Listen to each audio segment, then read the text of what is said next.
1566 yılının yaz ortası. Yaşlı ve hasta bir padişah, son kez sefere çıkmıştı. Ardında İstanbul'u, önünde ise Orta Avrupa'nın derinliklerini bırakan bu adam, koskoca bir dünyanın efendisiydi. Ama bu sefer farklıydı, dönüşü olmayacaktı. Kanuni Sultan Süleyman, tahta çıktığından bu yana 12 büyük sefer düzenlemişti. Bu 13. sefer onun içinde bir şeylerin 13 binin uğursuz sayıldığını kanıtlayacaktı. 72 yaşındaydı, gut hastalığı ve dizanteri vücudunu harap etmişti. At sırtında bile duramıyordu, onu özel bir araç taşıyordu. Hedef, görünürde küçük bir kaleydi, Macaristan'ın batısında Sizigetvar. Ama bu küçük kale, Viyana'ya açılan yolun kilit noktasını oluşturuyordu. Burası düşmeden Avrupa'nın kalbine ulaşmak imkansızdı. İmparator bu kaleyi almak için geldi. Kaleyi savunan adam, Hırvat asıllı Macar komutan Nikola Ubizirinski'ydi. Elinde yalnızca yaklaşık 2300 asker vardı, karşısında ise 10 binlerce kişilik Osmanlı ordusu. Zirinski teslim olmayı düşünmüyordu. Bu kaleye bizimdir ya da mezarımız, dercesine savunma mevzilerine girdi. 5 Ağustos 1566'da kuşatma resmen başladı. Osmanlı topları gece gündüz kale duvarlarını dövdü. Ancak Zirinski, her yıkılan bölümü derhal tamir ettiriyor, her saldırıyı bir sonrakine kadar savuşturuyordu. Her geçen gün, Avusturya'dan gelebilecek takviye kuvvetleri için bir umut demekti.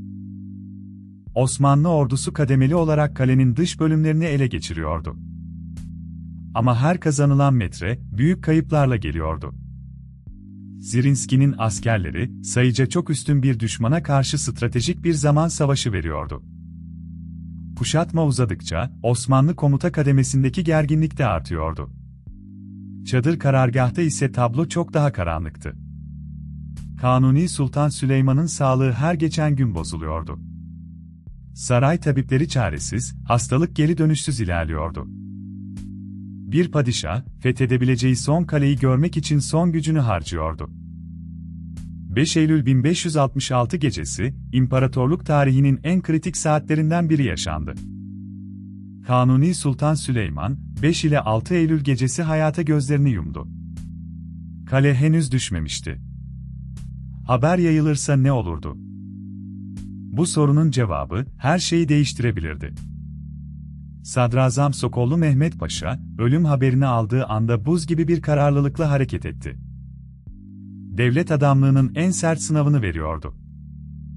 Padişahın ölümü gizlenecekti, ta ki kale düşene ve uzaktaki Şehzade Selim'e haber ulaşana kadar. Sokollu'nun emriyle Kanuni'nin organları sessiz sedasız toprağa verildi, bedeni özenle hazırlandı. Yemekler her gün çadıra taşınmaya devam etti.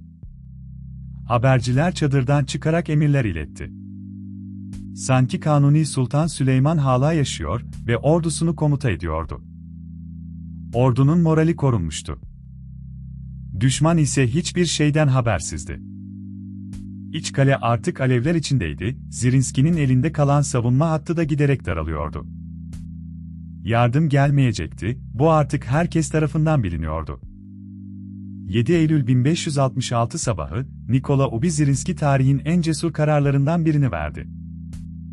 Elindeki yaklaşık 600 kişilik kuvvetle kale kapılarını sonuna kadar açtı ve doğrudan Osmanlı saflarına doğru hücuma geçti. Bu son çıkış hücumuydu, geri dönüşü yoktu. Zirinski ve yanındaki askerler bu hücumda hayatlarını kaybetti. Ama bu son direniş, tarih sayfalarına kazındı.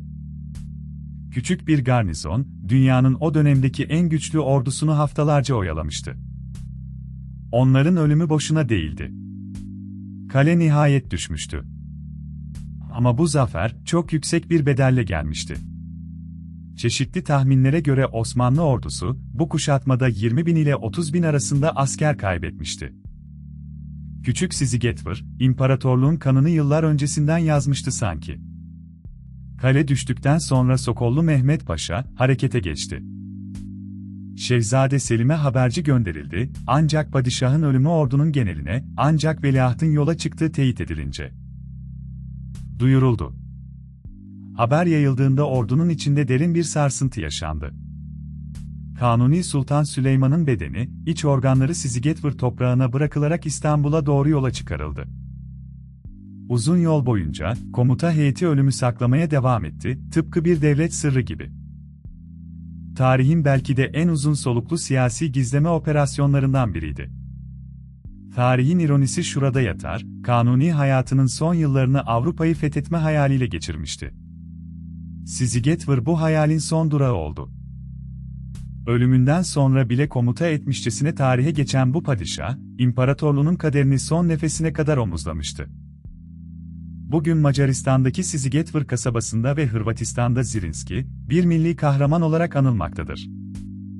Kanuni'nin iç organlarının gömüldüğü yerin üzerinde ise, Türk-Macar dostluğunun simgesi bir anıt yükselmektedir. Tarih bazen en derin çelişkileri barındırır, bir padişahın ölümü düşmanından gizlendi ama o ölüm, bugün iki halkın ortak hafızasında yaşıyor.